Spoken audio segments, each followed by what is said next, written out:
One. So, I want to share something about the nature of the feminine and the masculine energies.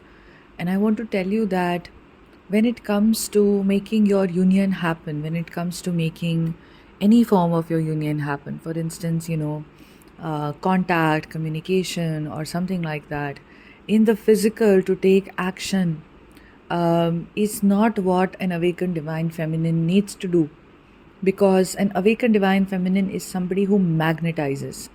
So instead of trying to contact your twin flame, or be around them, or follow them where they're at, or just have some form of an acknowledgement,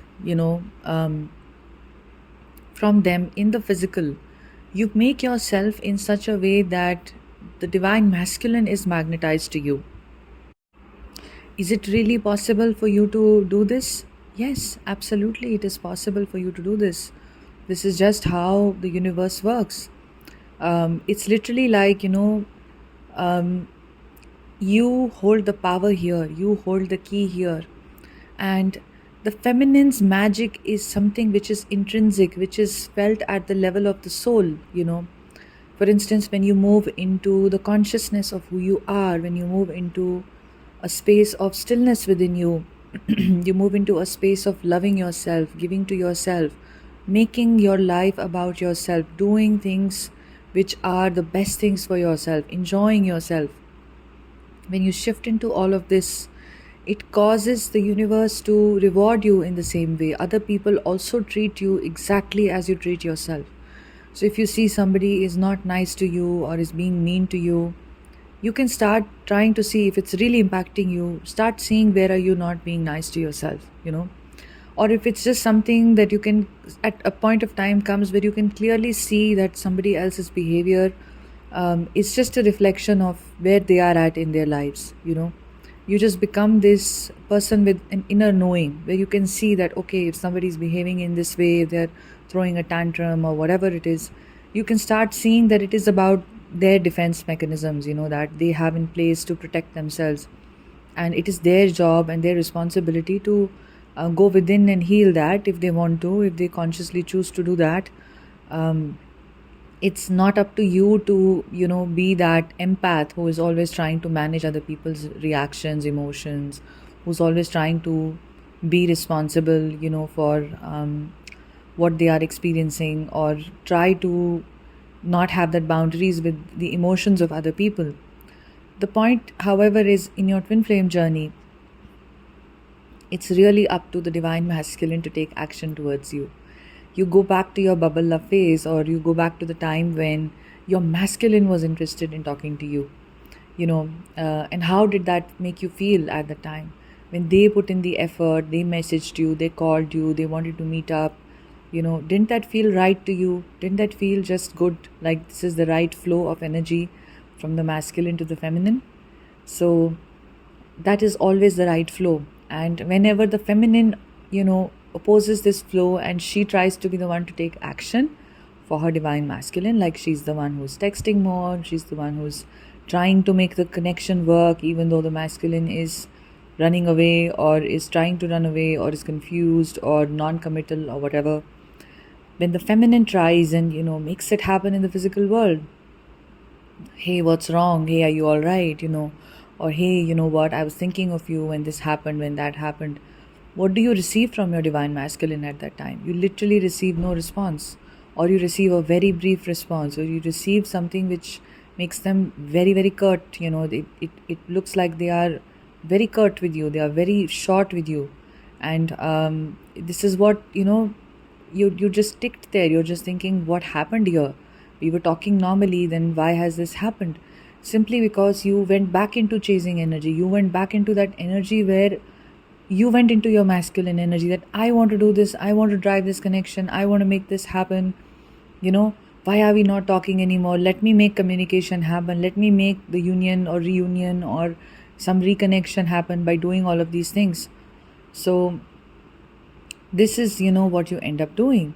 And this exactly is what will trigger your divine masculine to, he doesn't he or she doesn't matter, like just speaking in terms of energy, the masculine energy feels uncomfortable when the divine feminine starts to take too much action, because it is kind of emasculating to the masculine, you know.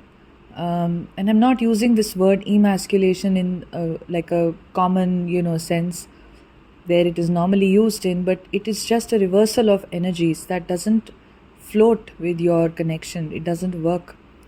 You be the one to whom this communication comes. You be the one to whom your divine masculine is approaching.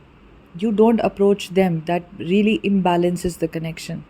But now, how do you come into this space? This doesn't mean that now you sit and you wait for communication to happen, because your waiting is also something which is chasing. Your waiting is also like an action. I am waiting. You instead completely go into surrender. The state of surrender holds no waiting, right?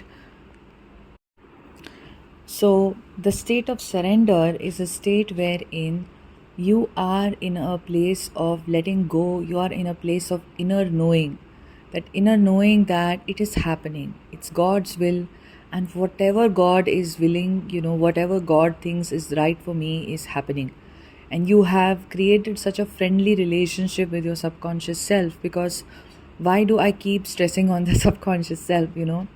It's very, very, it's such a deep knowing that it gives to you. This is why many enlightened beings have spoken of the mind and the subconscious self, Buddha included. So basically, what this does is, you are naturally in a state of union with your twin flame.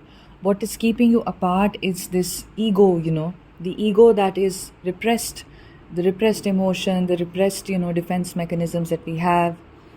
And this is exactly what you need to clear away. So once you understand that, okay, if my divine masculine is doing this or doing that, and it is, kind of irksome, or it is triggering me in a certain way, you start to befriend your subconscious self and see, why am I being triggered, right? What part of me is something that my divine masculine is trying to show to me? The more you do this regularly, the more you, move forward in this way on this journey, it really starts to give you a very deep understanding of the fact that your divine masculine is perfectly acting, operating, in terms of the will of God. There is a very higher, deeper wisdom here which is operating, which is connecting both of you, and which is governing the connection in this beautiful way. And you start to trust that higher wisdom. Trusting that higher wisdom leads you into releasing the doubt, releasing the fear. Always, when the doubt and the fear comes in, you're always like, okay, you know what, but a higher wisdom is operating. Instead, let me examine the doubt, let me examine the fear, go to the root of it and heal it there, so that it stops coming up. What is it really trying to show me? You're basically moving through by releasing, all these obstacles on your way. And for the divine feminine, the obstacles are always internal. For the divine masculine, the obstacles may be external. The way the masculine learns, their lesson is by going into the journey in the physical way, where they have karmic connections, they have challenging, financial situations, they have family situations, they have cultural or, social situations. They go through those situations, and this is how they learn and they process, and they are, releasing their blocks or learning more about themselves or about life or something of the sort. That is their natural tendency, to be in the physical. And your natural tendency is to go within. It's to just disappear within yourself, and whatever work you're doing, that is why we are saying work with the subconscious self, that subconscious is within you. So everything for you is intrinsic and internal, and moving into your internal. This is where, from where you will find your soul. This is where you will unlock that presence. You will unlock that state of being in the present moment, and unlock that being within you. And when you are doing this, you're literally doing this for the both of you. You're doing this for you and your twin flame. As the divine feminine, you hold the divine feminine. You are the external manifestation of the feminine energy. So your process, your expression, everything that your expression, of course, is outward, but it comes from an inner place, it comes from a place of your own inner clarity, your own inner peace. So when you start to embark upon this journey, and you are still confused and you're still trying to make things happen in the physical, take a step back and just understand that this is about my internal journey, and I am going to work internally. Whatever is being shown to me will be internal. This is why feminines are drawn towards coaching, they are drawn towards workshops, they're drawn towards meditation, towards retreats. You will have that. You will start meeting people who turn you inward. You will start listening to spiritual teachings. Maybe you will read texts which are spiritual. Maybe you will go to powerful temples, powerful places which are causing an internal intrinsic shift in your consciousness, right? So for you, your process is always turning you inward. Your process is not something that is going to turn you outward. You are never, asked to go out there, have the bigger job, have more money, like go out there in the 3D matrix world and just like prove yourself and, find like your peace with how you are seen by other people. Your process is to disconnect from other people. Your process is to, plug out those leaks to your union energy, to leaks to your ascension energy.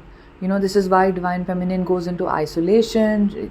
To some extent she's always supported, but the extent where she loses her friends, she loses people around in her life, and her relationship with her parents evolve, her relationship with the closest people evolve. Sometimes those relationships, they've already finished their time, so they end. You will always have friends coming in and out of your life. You start seeing everybody as just a teacher.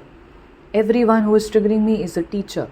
Everyone who is coming into my life is a teacher. They are just fellow, travelers, you may say, who are all here. You start seeing earth as a school, right? A school which is schooling you, if you can take it in that way, to learn everything, about yourself from the relationships and the connections you have with literally everybody. So this becomes your journey, and this becomes, you. So there is no need for you to take anything, do anything on the outside. Things happen through you. Even your soul mission is not something you will go and, you will have to work on it and you'll have to beat the drum and, like talk about your soul mission. It's none of that. It flows through you, right? You give it the space. The necessary space is something that you create by releasing your own blocks, okay? When you release and you heal yourself, you go deeper into yourself, you see your own patterns, and you will also have, ups and downs, ebbs and flows in the journey, where sometimes you're progressing and then, you're hitting a low, your masculine has triggered you. That's okay. You hit that low, you work through that low, you rise even higher, right? It takes you even deeper into your subconscious. It takes you deeper into your healing. It takes you deeper into loving yourself, right? So this is just the journey and the process. That is why it is taking time. It has its own course that it follows. It's so individualistic for everybody, that everybody has different blocks, that they need to work through. No two journeys are similar. Never compare your journey to anybody else's. Never say, my journey is like that. Is somebody else's journey a different way? That's okay. Let that be, right? You make this about you and you start working with God, and whatever you are doing, understand that everything that you do will bring you back to your inner self. This is your journey, and just allow it to happen this way. Do not try to chase after the divine masculine in terms of chasing that next text message, that next phone call, that next communication. Let it happen when it happens, let it happen with the will of the divine. This is the state of surrender, okay? Let it happen as the divine will guide, your divine masculine and you. And there is a great, great, great peace that one finds in a space of surrender. And this is the peace which your divine masculine also gets drawn to, because you are no longer in that agitated energy. You are now letting them be the masculine as you are being the feminine. The feminine is a feminine because she is in a space of openness and surrender. Surrender automatically leads you into openness. When you work through your subconscious blocks, you're automatically, catapulted into a space of openness, because the blocks are no longer closing you off to the connection, to the love and everything. So I know I'm speaking of a lot of things. I'm just speaking in a flow state, but I will deconstruct, these, the various things that I spoke of in the upcoming podcasts as well, going deeper into surrender, going deeper into subconscious blocks, going deeper into feminine energy, going deeper into understanding what openness is, how we block our openness. And if you want to book a one-on-one session with me, I have a web page up now. You can go there, you can check out the kinds of sessions that I'm offering. These are restructured, these are repriced. These are the current prices that I'm offering right now. So, and these are the kinds of sessions that I'm offering. These things will evolve with time. Maybe I will offer different, more kinds of sessions, more kinds of calls. I've also, for those of you who want like a quick call, if you have questions about your journey, or you have confusions or something of the sort, you can now book a 30-minute audio call with me as well, which you can do. You can just check out the web page. It will be in the description box, also pinned as the first comment, at simplymeet.me. So you can actually go and check that out there, and you can book a session through that. And then you can email me about the payment account details, how that works. I haven't set up the payment method through the web page, but yeah, that is still working the previous way through Wise or PayPal or UPI or whatever. Okay, so there is all that information there about how you can work with me, how you can contact me. I really recommend that you book a one-on-one session with me if you feel guided to, especially if you feel stuck in your journey, if you feel like I want to have that kind of a that kind of a fillip into the next level, like when we are feeling stuck on the journey, if there is a certain block that is coming up, there is a certain pattern that you're seeing is happening, you're seeing that the journey is not moving forward within and without, then you can definitely book a session with me. Starting on the 4th of Feb is when I'm planning to have my group classes open up, which will be group sessions for people all together. We'll come together on Zoom and we will work on specific issues that divine feminines have on the journey. We will do healing meditations, and I will guide you through various practices. So you can even sign up for that if you want to do that. Okay, there's still time for that. Sending you love. Have a beautiful day. Take care. Bye.